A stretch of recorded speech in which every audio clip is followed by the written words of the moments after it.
Hello student, आज हम लोग फिर से एक बार मिल रहे हैं असेसमेंट फॉर लर्निंग में। Assessment for learning BEd part 2 और उसके यूनिट 6 के क्वार्टाइल डेविएशन, चतुर्थांश विचलन, जो कि मेजर्स ऑफ डिस्पर्सन का एक पार्ट है। हम लोगों ने मेजर्स ऑफ डिस्पर्सन में बहुत सारी बातें को देखे हैं और हम लोग आज क्वार्टाइल डेविएशन को देखेंगे। क्वार्टाइल डेविएशन है क्या? क्वार्टाइल डेविएशन जब हम लोग डिस्पर्शन देखते हैं, जब डाटा जो हमारे पास रहता है और उसके विचलन या उसके प्रसार के बारे में जब हम सोचते हैं, जब हम देखते हैं, तो हम उसमें ये देखते हैं कि किस प्रकार से जो डिस्पर्शन है, जो हमारे पास आंकड़ा है, और उसको हम अगर सजा दें असेंडिंग ऑर्डर या डिसेंडिंग ऑर्डर में, तो हमारे पास जो आंकड़े हैं वो किस प्रकार से डिस्पर्शन में है, या उसका फैलाव या उसका प्रसार एक सीरियल नंबर से दूसरे सीरियल नंबर में किस प्रकार से वो डिस्पर्शन जा रहा है, या उस डिस्पर्शन का एक सीरीज से दूसरे सीरीज तक हर डिस्पर्शन के बीच में उस आंकड़े का क्या वैल्यू है, किस प्रकार से ये चल रहा है, ये मेजर्स ऑफ डिस्पर्शन कहता है। जब हम इसी में क्वार्टाइल डेविएशन के बारे में देखते हैं, या फिर कह सकते हैं चतुर्थांश विचलन के बारे में देखते हैं, तो यहाँ पे चतुर्थांश विचलन जो इस बारे में बात कर रहा है वो ये है कि जब हमारे पास आंकड़े रहते हैं, जो हमारे पास किसी भी तरीके से डाटा कलेक्शन के दौरान जो हमारे पास डाटाज आते हैं, उस विचलन का कौन सा रूप है। अगर हम क्वार्टाइल डेविएशन को देखें तो ये क्वार्टाइल डेविएशन इस विचलन का या इस डिस्पर्शन का आंकड़ों का जो डिस्पर्शन है उसको निकालने का एक सुधरा हुआ रूप, या एक अच्छा रूप है, जिसके द्वारा हम आंकड़ों के बीच के डिस्पर्शन को बहुत ही अच्छे तरीके से या क्लियर रूप में जान पाते हैं कि किस प्रकार से ये डिस्पर्शन चल रहा है। अगर हम इसको देखें तो हम इसको इस प्रकार से भी देख सकते हैं कि जब वो डिस्पर्शन चल रहा है, हमारे पास डाटाज हैं और डाटाज को हम सारे नंबर्स जो हैं उसको बराबर भागों में बांटते हैं, तो वो किस प्रकार से एक दूसरे के साथ में दूरी बना करके चल रहा है। दूरी बना करके कह सकते हैं कि किस प्रकार से वो एक नंबर से दूसरे नंबर के बीच में, दोनों नंबर के बीच में किस प्रकार का डिस्टेंस है और किस तरह से वो डिस्पर्सन चल रहा है। अगर हम इस डिस्पर्सन में देखें तो क्वार्टाइल आता है, चतुर्थांश, डेकाइल आता है, दशांश, परसेंटाइल आता है जिसको हम लोग शतांश कहते हैं। यहाँ पे जब परसेंटाइल की बात कही जा रही है या परसेंटाइल में देखा जा रहा है, तो परसेंटाइल देखने के लिए किस तरह से बातें आ रही हैं उसको हम लोग देख सकते हैं। अगर हम नंबर वाइज सीरीज में करें तो हम किसी भी 100 नंबर को या फिर किसी भी नंबर को, कुल नंबर को 4 बराबर भागों में बांट सकते हैं, या 10 भागों में बांट सकते हैं, या 99 भागों में बांट सकते हैं। अगर 100 भाग है तो उसमें से 99 भागों में बांट सकते हैं। तो इस तरह से हम हर कुल अंकों का बराबर भागों में, हर कुल अंकों को बराबर भागों में बांट सकते हैं। तो हम अगर उस 100 कुल अंक है और उसको 10 बराबर भागों में बांट दें, तो हम उस सीरीज को इस तरह से बताएंगे कि कौन सा सीरीज किस नंबर पे चल रहा है, या फिर कह सकते हैं किस तरह से चल रहा है। ये डेकाइल के रूप में या दशांश के रूप में कहेंगे, पहला दशांश, दूसरा दशांश, तीसरा दशांश, ऐसे करते करते 9वां दशांश और आखिरी 100वां भाग या 10वां कहलाएगा। इसी तरह से क्वार्टाइल डेविएशन में भी बात होती है या बात चलती है कि किस तरह से क्वार्टाइल डेविएशन करेंगे। अगर हम इसे डेकाइल परसेंटेज भी कर सकते हैं, डेकाइल भी कर सकते हैं, परसेंटाइल भी कर सकते हैं, जिसको हम परसेंटेज में बांटते हैं, और इसको हम क्वार्टाइल के रूप में भी देख सकते हैं।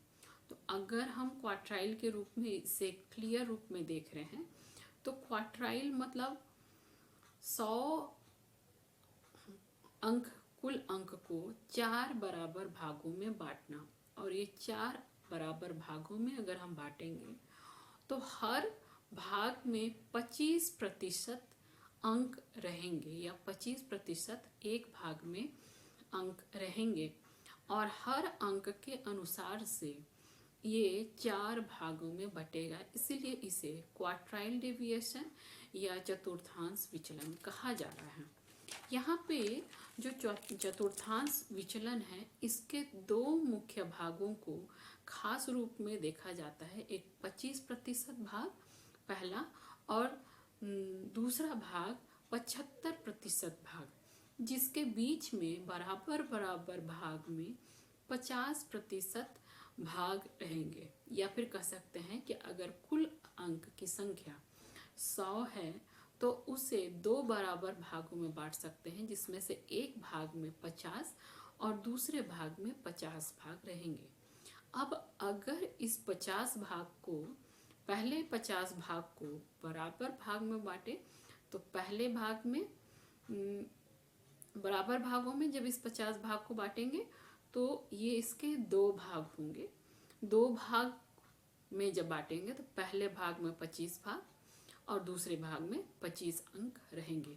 उसी तरह से दूसरे 50% भाग को 50 भाग को बांटेंगे तो उसमें भी पहले भाग में 25% और उसके अगले भाग में 25% रहेंगे। इस अनुसार से अगर हम देखेंगे तो हम इसमें देखेंगे कि पहले भाग में 25, दूसरे भाग में 50 और तीसरे भाग में 75 और चौथे भाग में 100 भाग रहेंगे। यहाँ पे इस तरह से इसके रेंज को या प्रसार को देख पाएंगे। यहाँ पे जो रेंज है उसमें एक्सट्रीम वैल्यू के कारण इसमें रेंज की कमी या अति को देखा जाता है, या फिर इसके प्रसार को कमी या अधिकता में मापा जाता है, जिसको क्वार्टाइल डेविएशन के रूप में निकाल सकते हैं। अगर हम देखेंगे तो इसमें जो क्वार्टाइल डेविएशन है वो उस प्रकार से चलेगा जिस प्रकार से एक्सट्रीम वैल्यू निकालने के लिए हम इसे इस्तेमाल करेंगे। जब हम इस तरह से एक्सट्रीम वैल्यू निकालने के साथ इसका रूप को देखेंगे तो यहाँ पे क्वार्टाइल डेविएशन में एक्सट्रीम वैल्यू निकाल देने से उसके जितने भी कारण हैं या फिर दोष हैं वो दूर हो जाते हैं। तो यहाँ पे जो क्वार्टाइल डेविएशन है उसको एक तरह से नंबर के एक सीरीज के द्वारा इसके ढांचे को हम नहीं मेजरमेंट आसानी से कर पाते हैं। इसीलिए इसके प्रसार को या इसके रेंज को आइडेंटिफाई करने के लिए इसे 25% और 75% करके जब हम इसके डिस्पर्शन को दिखाते हैं तो ये डिस्पर्शन को दिखाने का एक अच्छा या रिफाइंड प्रोसेस के रूप में हम किसी भी आंकड़े के डिस्पर्शन को अच्छे तरीके से दिखा पाते हैं। अगर हम इस नंबर के जो सीरीज़ हैं इसके जो डेविएशन है, इसके जो डिस्पर्शन है उसको उसके माप को प्राप्त करना है, तो हम इसके लिए क्वार्टाइल डेविएशन या क्वार्टाइल की गणना या फिर कह सकते हैं इसका मेजरमेंट करते हैं। और इस क्वार्टाइल डेविएशन के द्वारा एक नंबर से दूसरे नंबर की दूरी को ज्ञात कर लेते हैं। यहाँ पे जब क्वार्टाइल डेविएशन ज्ञात करते हैं तो सबसे महत्वपूर्ण है Q1 और Q3 के बीच की दूरी को ज्ञात करना। Q1 जो कि 25% के पोजीशन में आता है और Q3 जो कि 75% के पोजीशन में आता है। तो यहाँ पे जो सब 25% के पोजीशन में और 75% के पोजीशन में Q1 और Q3 को निकाल रखते हैं, तो इसको इंटर क्वार्टाइल रेंज कहते हैं। और ये स्टैटिस्टिक्स में इसको हम लोग सेमी इंटर क्वार्टाइल रेंज भी कहते हैं। तो यहाँ पे क्वार्टाइल डेविएशन जो है ये एक तरह से देखें तो ये डेविएशन का या फिर चतुर्थांश विचलन या क्वार्टाइल डेविएशन का मतलब ये हो जाता है कि थर्ड क्वार्टाइल और फर्स्ट क्वार्टाइल के बीच का अंतर निकालना या दोनों के बीच का डिफरेंस मालूम करना ही क्वार्टाइल डेविएशन है। अगर हम दूसरे तरह से देखें तो क्वार्टाइल डेविएशन में 3 पॉइंट हैं जो कि पूरे डिस्पर्शन को 4 बराबर भाग में विभाजित करते हैं। पहला 25%, दूसरा 25%, तीसरा 25% और चौथा 25%। अगर हम इसको सीरीज में देखेंगे तो पहला 25, दूसरा 50, फिर तीसरा 75 और इस तरह से कुल 100 अंकों का डिस्पर्शन हमें ज्ञात हो जाता है और ये कुल मिलाकर के 4 इक्वल भाग में बटा हुआ रहता है। और इस तरह से क्वार्टाइल डेविएशन को मेज़र किया जाता है। अगर हम इसको इस तरह से भी देख सकते हैं कि क्वार्टाइल डेविएशन के फर्स्ट क्वार्टाइल और थर्ड क्वार्टाइल दोनों के बीच में करीब करीब आधी दूरी होती है। जिस प्रकार से कुल 100 अंक है और उसके दोनों को आधे भाग में बांट दिया जाए तो 50% होते हैं। और अगर हम फर्स्ट क्वार्टाइल के साथ से थर्ड क्वार्टाइल के साथ की संख्या देखेंगे तो ये भी करीब करीब आधी दूरी में आती है। तो अब हम लोग देखेंगे कि किस प्रकार से क्वार्टाइल डेविएशन को कैलकुलेट किया जाता है और उसके फॉर्मूलाज क्या हैं जिससे क्वार्टाइल डेविएशन बड़े ही आसानी से हम लोग कैलकुलेट कर सकते हैं। तो हम लोग देखते हैं कि क्वार्टाइल डेविएशन ज्ञात करने के लिए किस प्रकार से हम लोग काम करेंगे, या फिर कह सकते हैं कि क्वार्टाइल डेविएशन कैलकुलेट करने के लिए कौन कौन सा मेथड है, कैसे कैसे किस किस मेथड से जा कर के हम एक क्वार्टाइल डेविएशन को निकाल सकते हैं। तो क्वार्टाइल डेविएशन को निकालने के लिए जो हमारे पास फॉर्मूला है वो है Q = Q3 - Q1/2।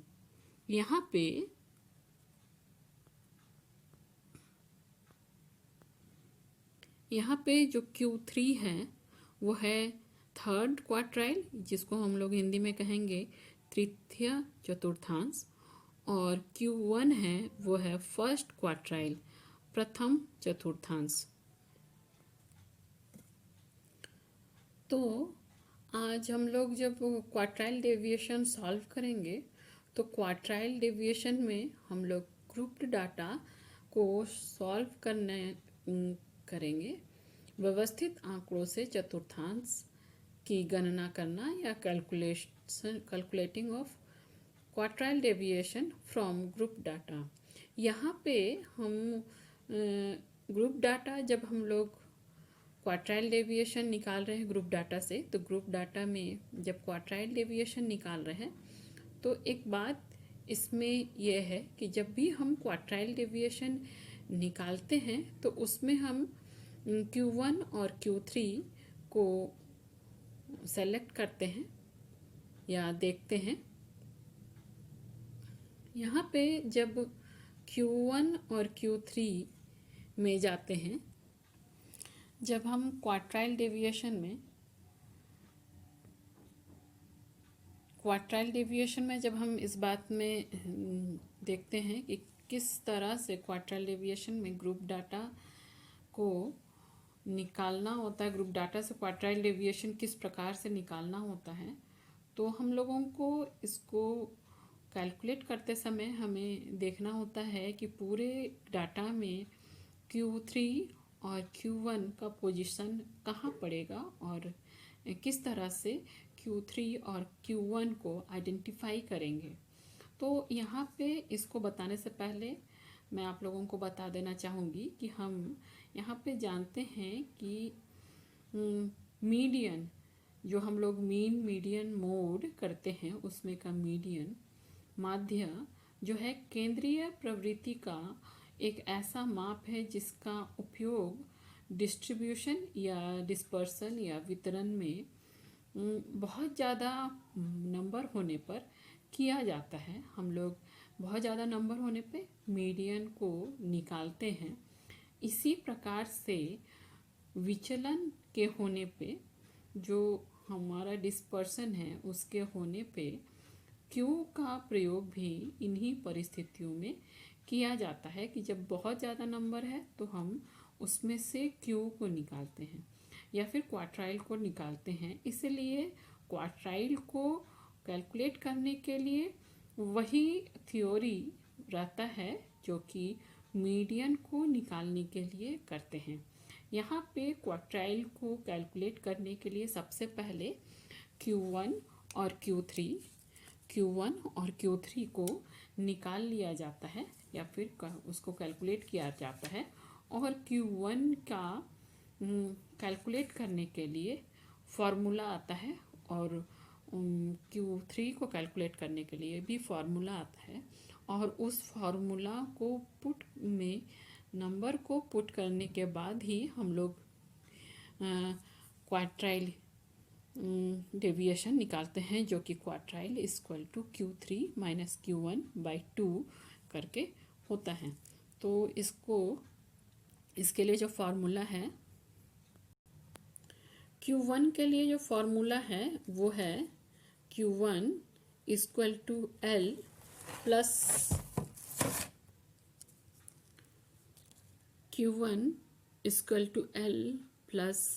N/4 minus F/FQ into 1। यहाँ पे जो L है वो उस वर्गांतरण की वास्तविक निम्नतम सीमा है जिसमें N/4 पड़ता है, या फिर कह सकते हैं कि उस क्लास इंटरवल की वास्तविक निम्नतम सीमा है जिसमें N/4 पड़ेगा। और N/4 इक्वल टू कुल आवृत्ति का चौथाई भाग या कुल आवृत्ति का चौथाई। यहाँ जो कैपिटल F है यह है उस वर्गांतरण के नीचे की संचयी आवृत्तियाँ जिसमें N/4 पड़ता है। FQ इक्वल टू उस वर्गांतरण की आवृत्तियाँ जिसमें N/4 पड़ता है। और I equal to size of class interval, वर्गांतरण का आकार। अब हम लोग Q3 के लिए जो फॉर्मूला है उसको देखेंगे, जो कि इस प्रकार से है Q3 equal to L plus 3N/4 minus F/FQ into I। इसमें L यहाँ भी उसी प्रकार से है जैसा Q1 के लिए जो L था, उस वर्गांतरण की निम्नतम सीमा जिसमें 3N/4 पड़ता है, या फिर कह सकते हैं कि 3N/4 का जिसमें सिचुएशन आएगा उसके लिए बढ़ेगा। यहाँ पे n/3n/4 जो 3n/4 इक्वल टू कुल आवृत्तियों का 3/4 भाग कैपिटल F, मतलब 3n/4 वाले वर्गांतरण के नीचे की संचयी आवृत्तियाँ। FQ 3n/4 वाले वर्गांतरण की आवृत्तियाँ, और यह I उसी प्रकार से क्लास इंटरवल का साइज या वर्गांतरण का आकार। अब हम लोग देखेंगे कि किस प्रकार से ग्रुप डाटा से किस प्रकार से क्वार्टाइल डेविएशन निकालेंगे। यहाँ एक एग्जाम्पल आपके सामने दिखाई पड़ रहा है। निम्नांकित आवृत्ति वितरण से क्वार्टाइल डेविएशन की गणना कीजिए। यहाँ पे जो हमारे पास प्राप्तांक है, स्कोर है, वो है 55 से 59, 50 से 54, 45 से 49, 40 से 44, 35 से 39, 30 से 34, 25 से 29, 20 से 24, 15 से 9। यहाँ पे जो हमारे पास इसके साथ में फ्रीक्वेंसी दिया 55 से 59 फ्रीक्वेंसी 7, 50 से 54 11, 45 से 49 14, 40 से 44 17, 35 से 39 19, 30 से 34 18, 25 से 29 16, 20 से 24 12, 15 से 19 6। ये हमारे पास फ्रीक्वेंसी है।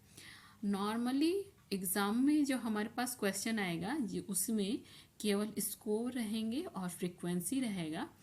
ये जो हमारे पास कैपिटल F से जो फ्रीक्वेंसी है, क्यूमुलेटिव फ्रीक्वेंसी, ये नहीं रहेगा। इसको हम लोगों को क्यूमुलेटिव फ्रीक्वेंसी में कैलकुलेट करना पड़ेगा।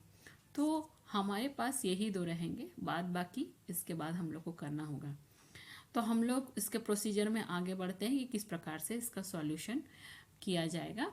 इसमें जो सॉल्यूशन किया हुआ है, यहाँ पे हम देखेंगे फ्रीक्वेंसी को टोटल नंबर ऑफ फ्रीक्वेंसी कर दिया गया है 120, टोटल नंबर ऑफ फ्रीक्वेंसी।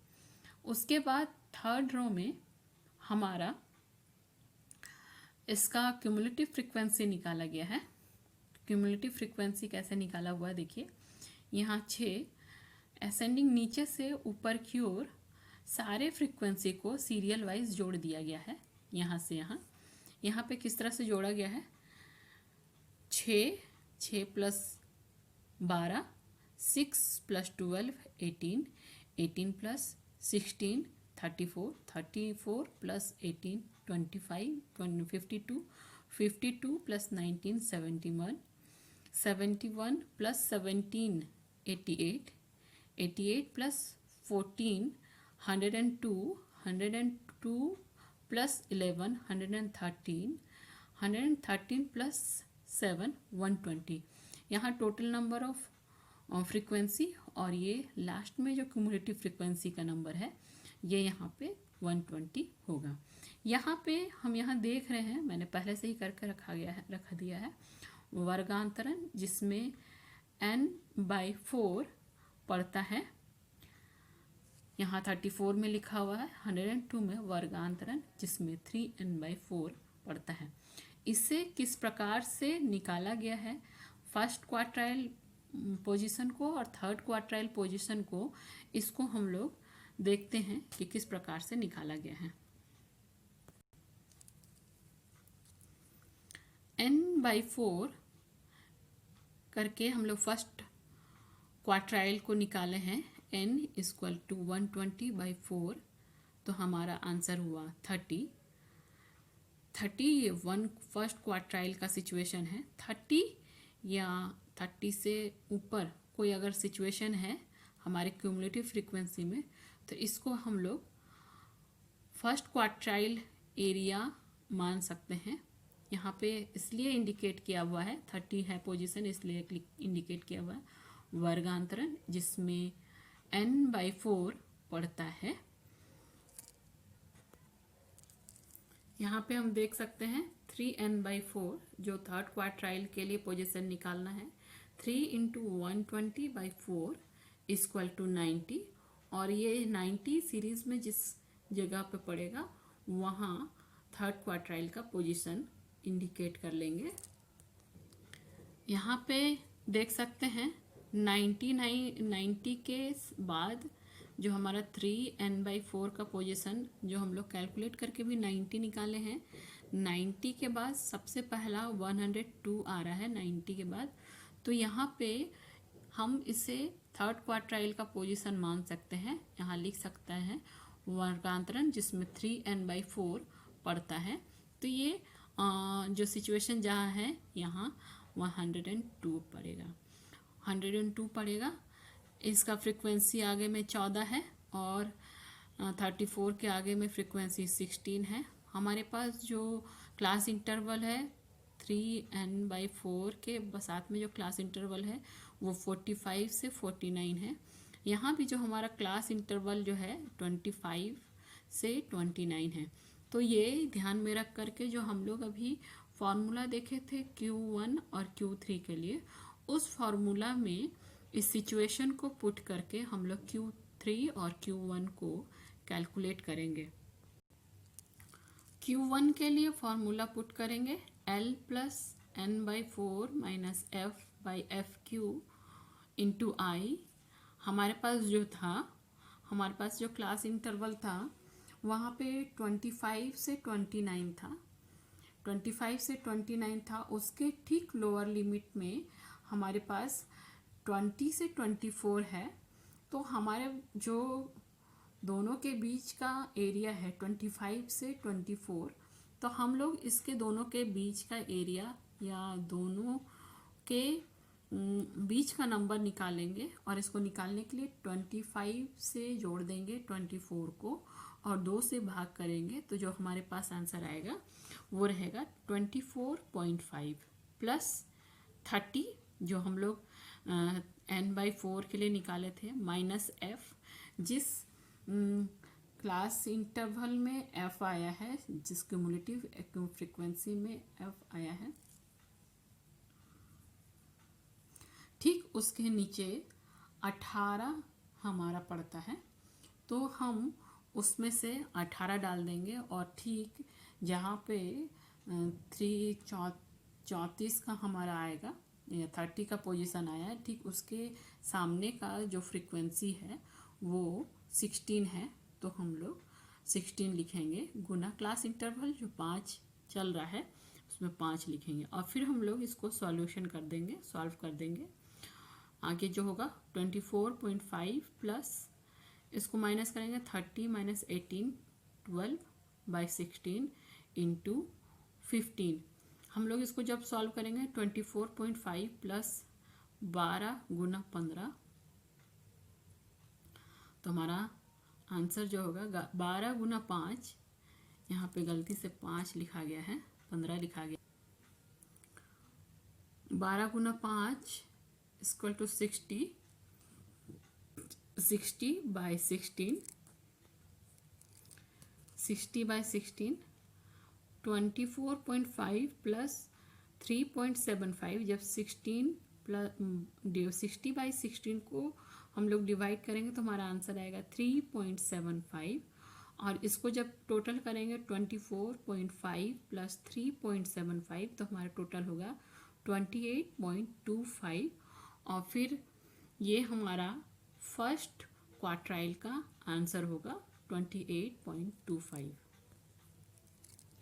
अब हम लोग Q3 निकालेंगे L plus 3n/4 minus f/f(q) into class interval.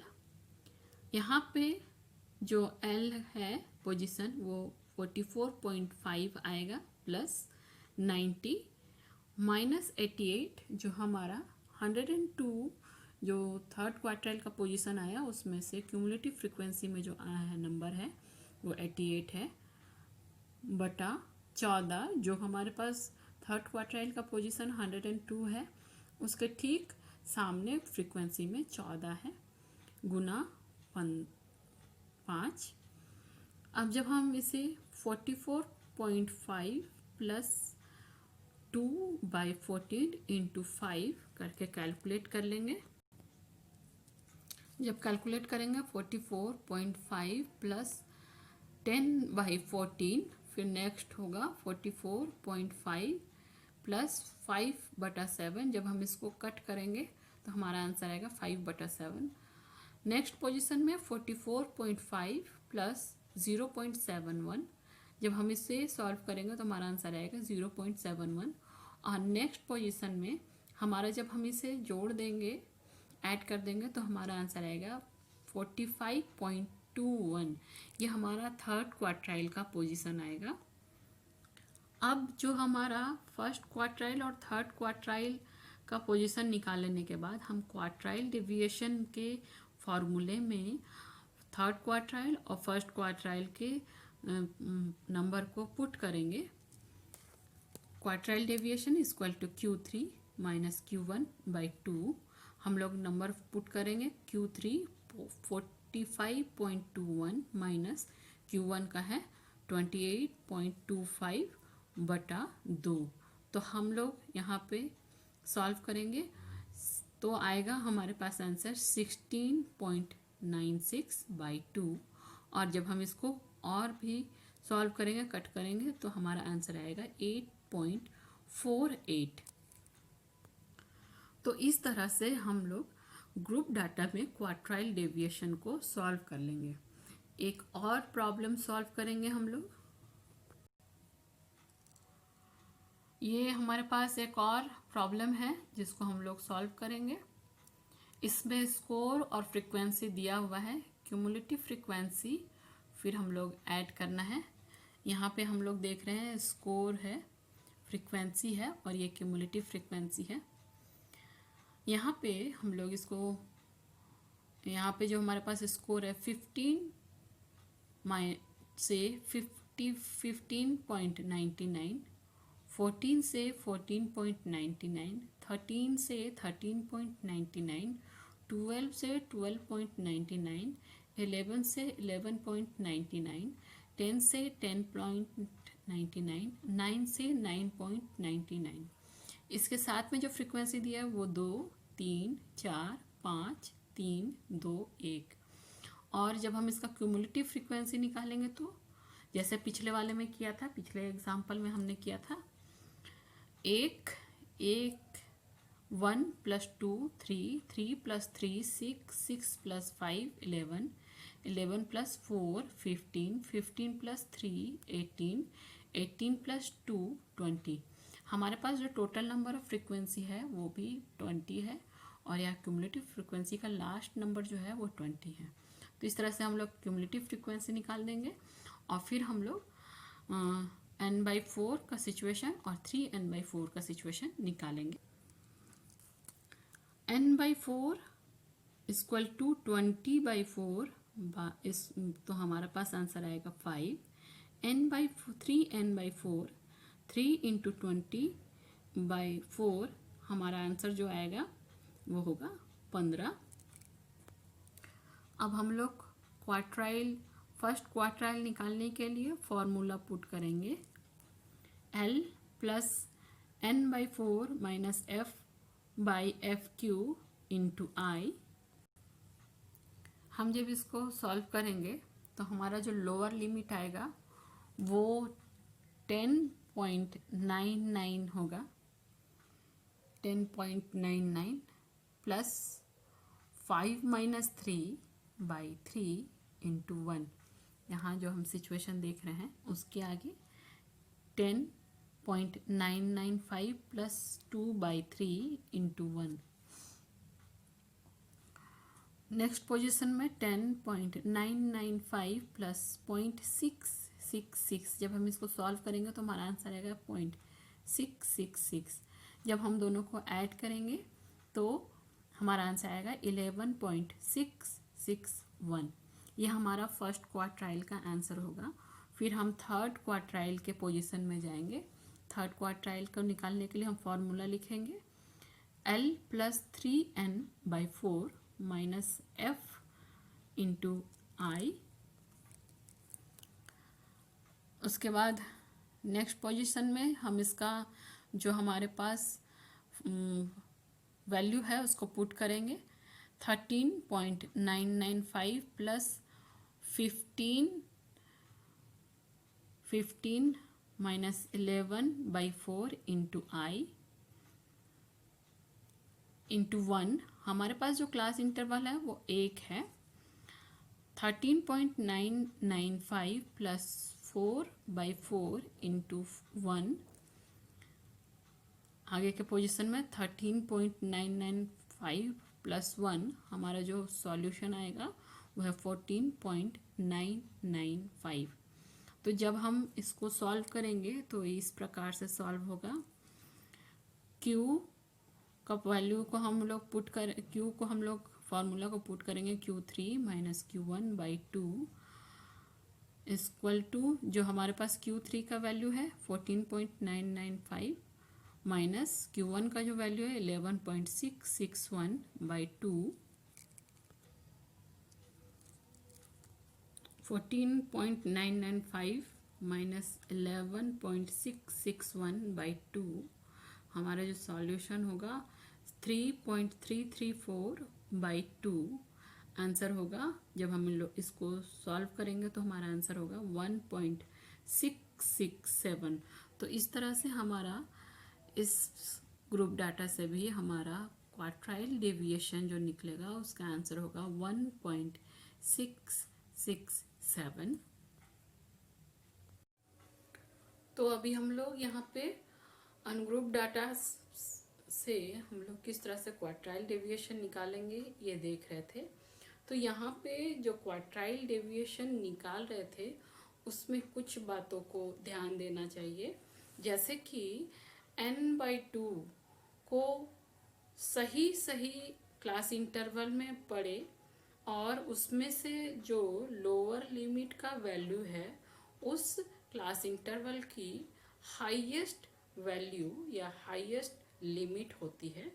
और उसी प्रकार से यहाँ पे जो 3n/4 के लिए जो सही जैसे कि कह सकते हैं कि 13 से 13.99 वाले जो क्लास इंटरवल में था वो 13.99 वाले क्लास इंटरवल में पढ़ने के कारण इसमें हम लोगों ने इसके लोवेस्ट वैल्यू को ना लेकर के इसके हाईएस्ट वैल्यू को लिया और इस प्रॉब्लम को सॉल्व किया था।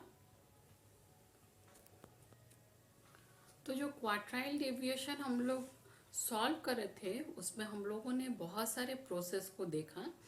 वो ये था सबसे पहले कि हम लोग जो भी क्वार्टाइल डेविएशन निकालने के लिए जो हमारे पास डाटा था, ग्रुप डाटा था, उसमें से फ्रीक्वेंसी के जो हमारे पास संख्या थी उसमें से 1/4 और 3/4 की 3n/4 पहला n/4 और 3n/4 के जगह को या उसके मान को निकाल लेते हैं, उसके वैल्यू को निकाल लेते हैं।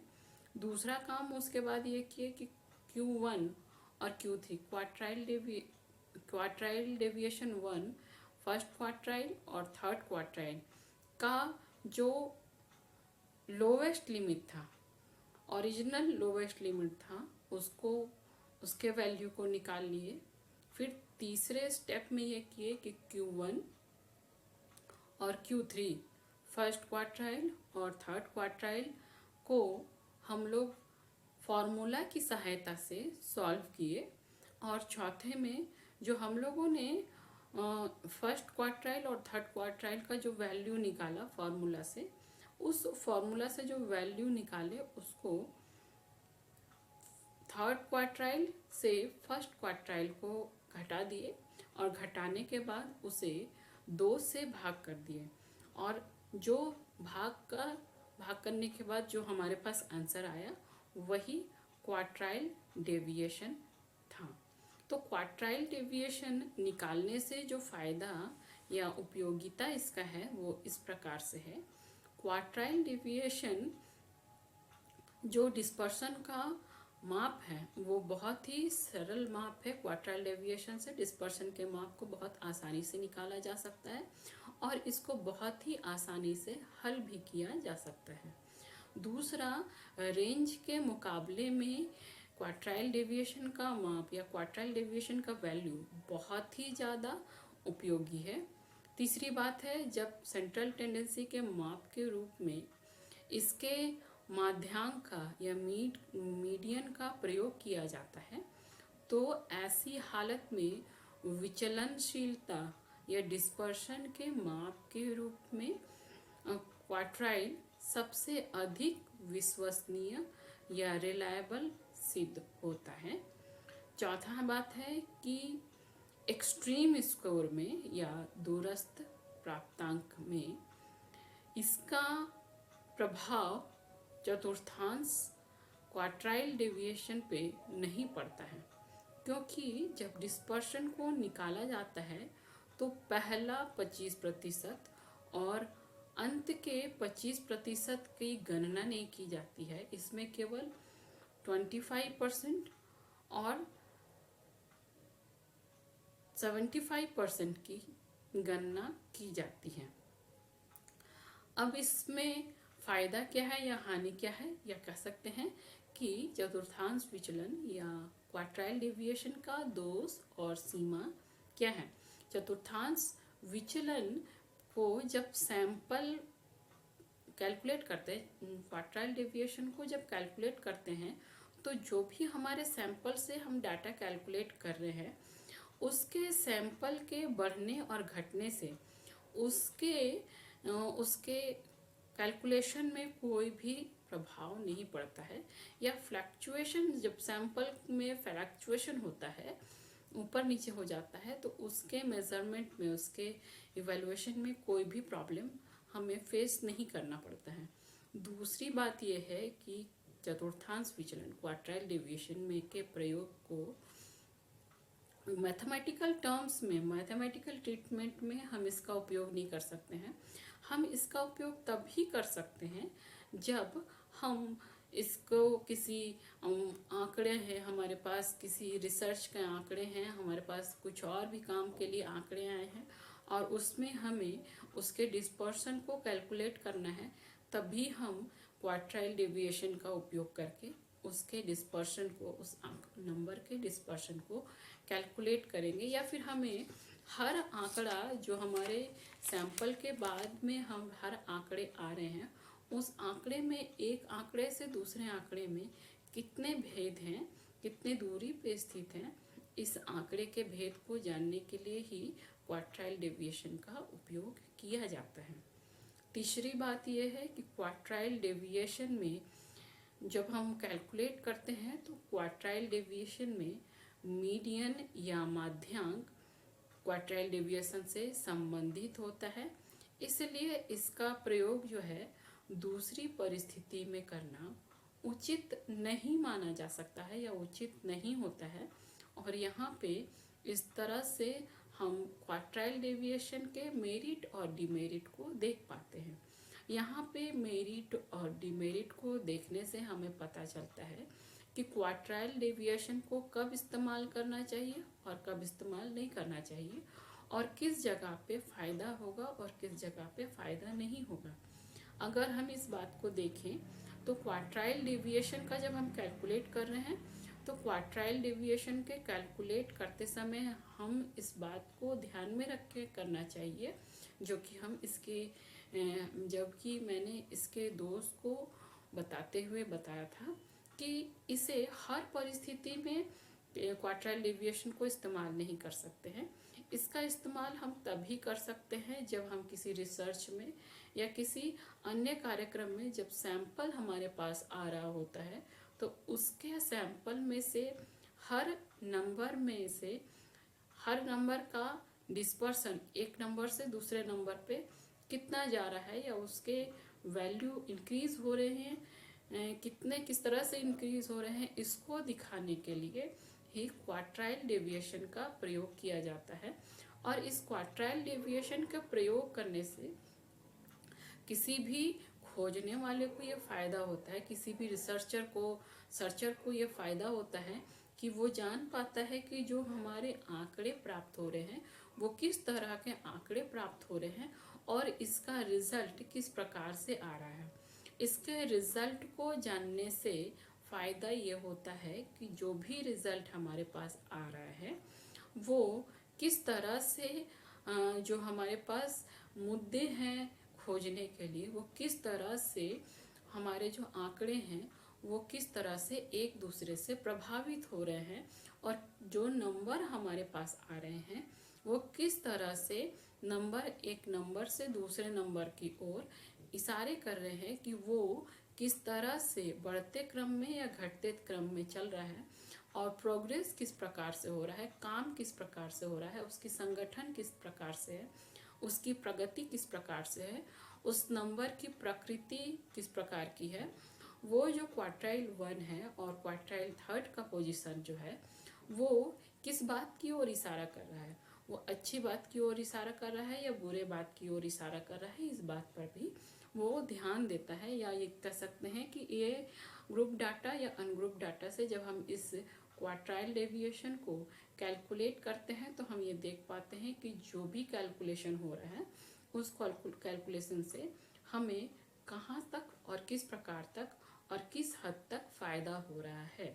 तो यहाँ पर हम लोग जान पाते हैं कि कब और कहाँ और किस तरह से क्वार्टाइल डेविएशन का इस्तेमाल होता है और इससे कौन कौन सा फ़ायदा होता है। तो आज हम लोगों ने क्वार्टाइल डेविएशन को ग्रुप डाटा में किस तरह से कैलकुलेशन करना होता है ये जाना और अगले वीडियो में फिर से हम मिलेंगे। तब तक के लिए थैंक यू।